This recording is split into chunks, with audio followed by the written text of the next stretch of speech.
Super Smash Bros. Ultimate is now over a year old, and many members of the community are playing Ultimate as their very first Smash game. For those of us who played previous Smash installments, we certainly know that a lot of things change from one game to the next. The first thing most of us looked for when transitioning from Smash 4 to Ultimate was changes in game mechanics. Smash Ultimate sped up the gameplay compared to Smash 4 and Brawl, adding the new balloon knockback as well as cutting down lag frames on many attacks and changing initial dash to make foxtrot dash dancing more practical. The new directional air dodge initially excited us at the potential for wave dashing, which turned out to be impractical. After getting a feel for the new mechanics, the natural thing to look at next was characters, and while some still play more or less exactly as they did in Smash 4, others have seen significant changes and jumped places on the tier list. In this video, we'll be focusing on the top 10 most changed characters from Smash 4 to Ultimate, looking at what has changed and how it affected them. If you'd like to learn more about every character in the game, check out ProGuides.com. On our website, you'll find our tier list with guides and tips for each character, instant access to coaches with our Play with Pros feature, and exclusive video courses taught by pros like MKLeo himself.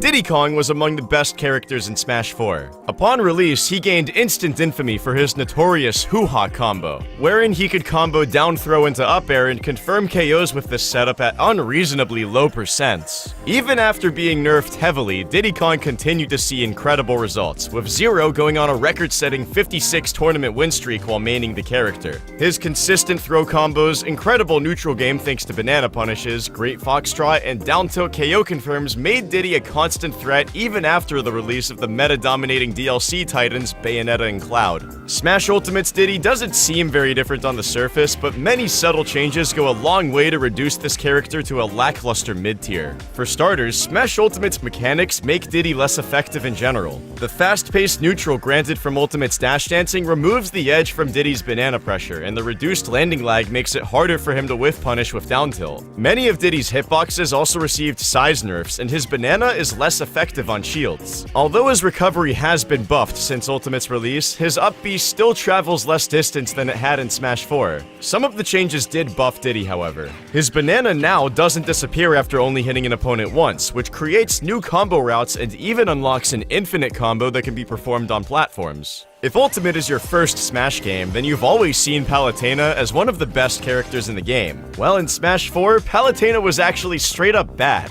Like, she was legitimately a low tier. So how did a character go from being one of the worst in the game to one of the best? In Smash 4, Palutena had lots of lag on almost all of her moves, and because of this, she had very few combos and her neutral was very committal. Her special moves did not include Explosive Flame, and instead divided her counter and reflect into down and side special respectively. Otherwise, her moveset was basically the same, but cooldown frame data goes a long way. The reduction of landing lag on her aerials in Smash Ultimate is what makes nearly all of Palutena's combos possible, especially her infamous Nair chains. This also makes her neutral far more capable, with low commitment on forward air and back air that she can use to space out her opponents. Ultimate consolidated her reflect and counter to make them one move, and Explosive Flame was borrowed from Palutena's custom moves in Smash 4. What were custom moves, you ask? Don't worry about custom moves. You don't need to know about custom moves. But yeah, Palutena's top tier now, so that was quite a jump. If you're new to Smash Ultimate, you probably haven't seen too much of Wii Fit Trainer, but if you were around for Smash 4, well, you still wouldn't have seen much of her.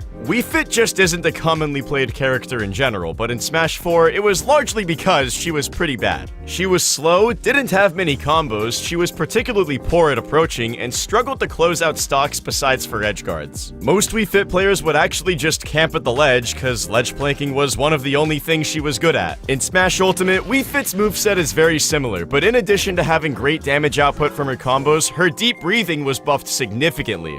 Deep breathing now noticeably increases Wii Fit's ground speed and fall speed while boosting her damage and KO potential to deadly levels. This aids in Wii Fit's ability to secure stocks and makes her existing options far more threatening. Despite having little representation in tournaments, Wii Fit is labeled as one of the best sleeper characters in the game. You can check out our video on that subject to learn about more characters we think are sleepers. Bowser hasn't jumped too far on the tier list, but his redesign in Ultimate completely changes the main goals of his playstyle. style. At the beginning of Smash 4's life, Bowser was fairly irrelevant, struggling with the common issues of a big body with poor disadvantage state. This was interesting, as he had been seen as a very strong character in pre-release events for the 3DS version, but once players got used to the game after its release, Bowser fell down quite far.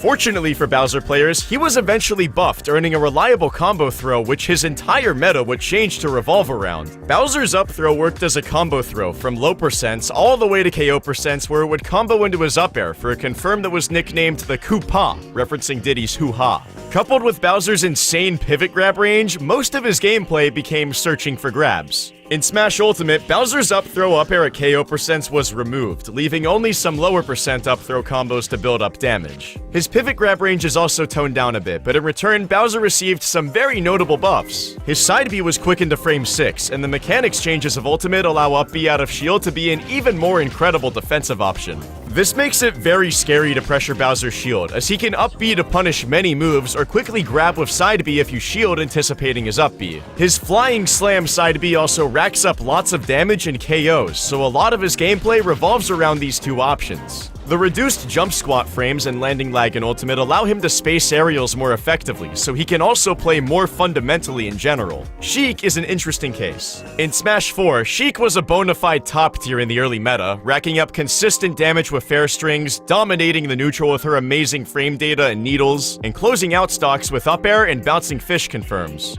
Zero brought Sheik great tournament success, co-maining her when Diddy Kong was nerfed. He eventually dropped the character when her fair hitbox, needle range, and KO confirms were nerfed, but Void and Mr. R continued to get strong results with Sheik. In Ultimate, Sheik still lacks KO confirms, and her already underwhelming damage output and knockback hold her back even more when compared to the majority of characters in Ultimate who can tack on damage very quickly. Ultimate Sheik loses almost every trade and struggles to come back from a stock deficit. She is a prime example of how a change in game mechanics with only a few subtle nerfs can completely change a character's tier list position. Ganondorf sees the opposite result from Ultimate's mechanics. In Smash 4, Ganon was very low on the tier list, held back by slow mobility, lots of cooldown and landing lag, and an exploitable recovery. In Smash Ultimate, Ganon received few specific changes, besides for his smash attacks which now use a sword, but his neutral and combos are noticeably better. This is mostly due to Ultimate's universal decrease in jump squat and landing lag. Now, Ganondorf can whiff nairs in neutral to control space, combo aerials out of down throw, and space fairs and bears safely. The change to his smash attacks also helps him cover landings and ledge options with a massive disjoint that can KO very early.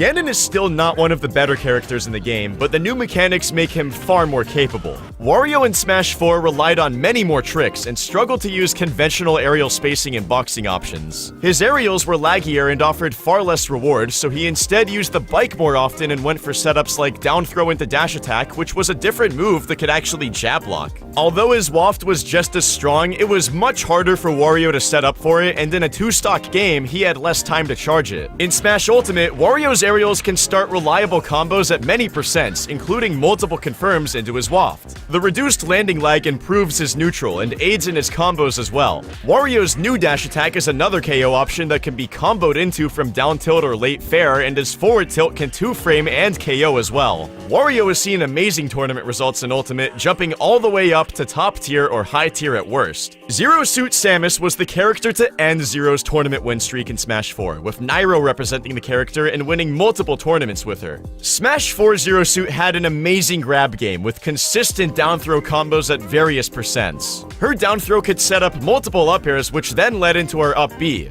Due to Smash 4's more prominent rage and how it affected high base knockback connecting hits, Rage Up B could KO at extremely early percents and made ZSS a phenomenal comeback character. In Ultimate, Zero Suit grab combos are non-existent, with tons of lag added to her down throw.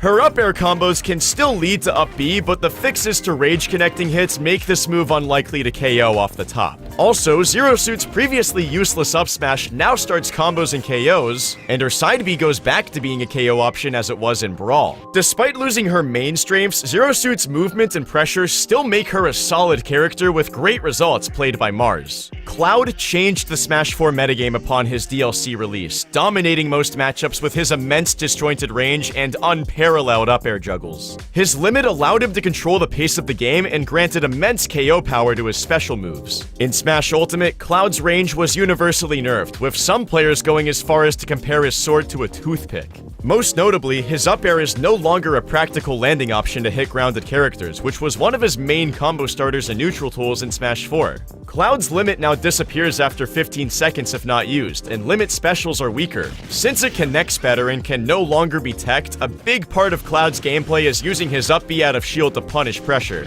The up B also has less lag, making it a bit tricky to whiff punish.